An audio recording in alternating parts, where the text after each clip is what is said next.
we're getting started Saturday night with what's the first game? It is Chargers at the Texans. So I think I'll kick us off on this one. What do we make of the Texans season? They've stumbled into the playoffs. They look like a broken team, especially on offense. And big injuries. They lost Diggs early. They lost Tank Dell late. And I don't know, they just can't protect CJ Stroud. I'm a broken record at this point. They can't protect CJ Stroud. CJ Stroud's confidence has dropped dramatically, especially in the last few weeks. So I'm really struggling with this matchup, considering the rush that the Chargers will bring.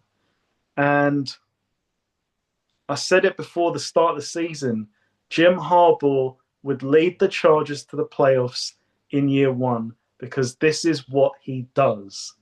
And he's got a lot to live up to now because the last few playoff runs he's had in the NFL, he's made it to the NFC Championship, the Super Bowl, and the NFC Championship again. He's got a lot of work to do to make it to another conference championship with this side of the NFL. I'm just struggling with the Texans. I don't see a way that they can score enough points in this game. And I'm looking at Justin Herbert, and he has grown quite a lot in this second half of the season. He's looking like a different player in terms of intangibles. He's holding his teammates accountable. He was screaming at his offensive linemen during the last game saying, "What are you doing? Why aren't you snapping the ball?" And while this receiver group, I think there are still question marks, he's definitely found a connection with Lad McConkey. And these outside receivers are making plays. But as we get Just deeper to jump in, but we are Lad McConkey is not his Latin name. His Latin name, he's known as Ladidi McConkey. Because it wow. sounds a bit more elusive, sounds a bit more, if you called him Ladidi, if he's Lad McConkey, he plays on the outside, he's a little slot receiver. No, he's Ladidi McConkey, and he's a big time receiver. Lad McConkey sounds like a bit Irish. So Where it, I heard it, I heard it with all the talking heads. I was like, okay, I kind of like that, Ladidi. Yeah, I mean, he's found that connection, and they're going to have to just work through with these other receivers. I think the number one priority in the offseason will be to find a new number one receiver on the outside. We'll see what happens there. But in terms of this game, I only see one winner. I think this is Chargers all the way. And for the Texans, there's a lot to work on in the offseason. So I say Chargers win on the road, and I say it's quite comfortable. Yeah, so I think this is best bet material for wildcard weekend. I think the Chargers, the spread's 1.5, I believe, or 2.5. Like they're giving up 2.5 to the Texans. Wow. And the only way that I see this game is competitive is if CJ Stroud just performs miracles. And that has happened throughout his short career in the NFL and when he was a quarterback at Ohio State. If we go back to when he joined Ohio State, your man Harbaugh tried to recruit him to Michigan, and he chose Ohio State. Obviously he ended up being a first-round pick and a superstar in the NFL, but he didn't win the national championship at Michigan.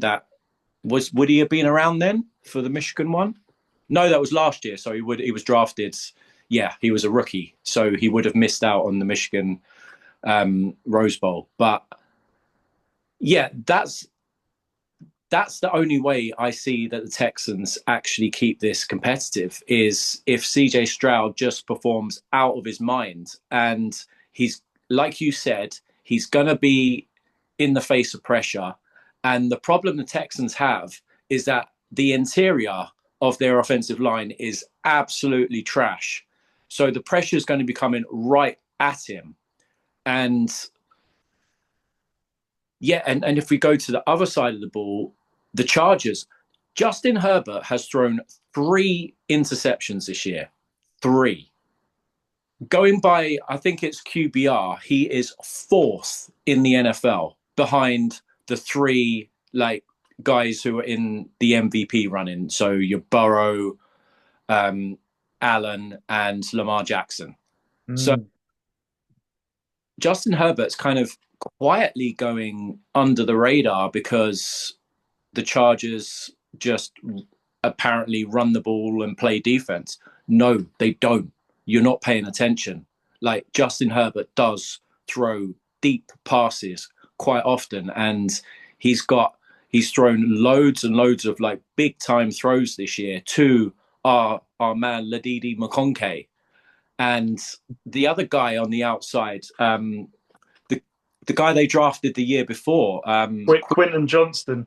Yeah, so Quentin Johnston's been a disappointment, but he is big and he is fast, and you're gonna have to pick your poison. If you try to take away McConkey, then like Johnston could hurt you, and then Herbert can scramble, and the run game, like the Chargers, when everybody said, yeah, they need receivers. You know, they lost Keenan Allen. They've got no weapons. Well, what did the Chargers do? They drafted a left tackle, and they ran the ball, and they played like balanced football. And who's laughing now? Well, the Chargers are in the playoffs, and yeah, so like I said, if Stroud plays out of his mind, then I think it's close, but I still don't think it's enough because the pressure he's going to receive is right up the middle of that offensive line because the guards and the center is not good. And the Chargers, while they're not spectacular in rushing the passer, they're effective enough to make it a big problem for the Texans. So yeah, for me, this is best bet material of the weekend when there's a lot of big spreads and you can see the dog covering. I don't see the Texans covering this. I think the Chargers win this, and I think they win it by 7 at least. And just one point to add, I'm pretty certain if they weren't number 1, they're certainly in the top 3 of points allowed this year. That's the Chargers. So yeah, the Texans have had struggles scoring. Well, good luck against this crew. Yeah, and you don't know how much of that is time of possession because they run the ball a lot. So long possessions, defense off the field. That's true. Yeah, but they haven't been crushed by anyone this year. The Chargers, apart from the Bucks. Yeah, I'm going to say that was a one-off though, because you don't really expect that from a Harbaugh team. But they really fell apart in that game. We haven't seen that since though. So yeah, just goes to show, like, you know, I was questioning you. I mean, you know Harbaugh better than me, but I was questioning you because I just purely looked at like the talent on this roster, and I said, where is it? Where is the talent to get this team to the playoffs? While I expect them to improve, I don't think they're going to make the playoffs.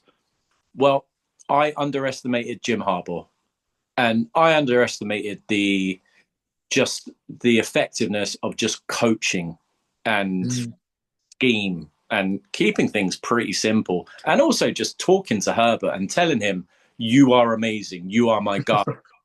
Suddenly Herbert's feeling himself again, and he's only thrown 3 picks and he's 4th in QBR. So tell the guy he's great, and he might be great. Give him a run game and there's a lot more efficiency. So him in a defense, and you know, so you're going to be yeah, you're going to be resting on the sidelines a lot more, and yeah, and a play action, and look what it does.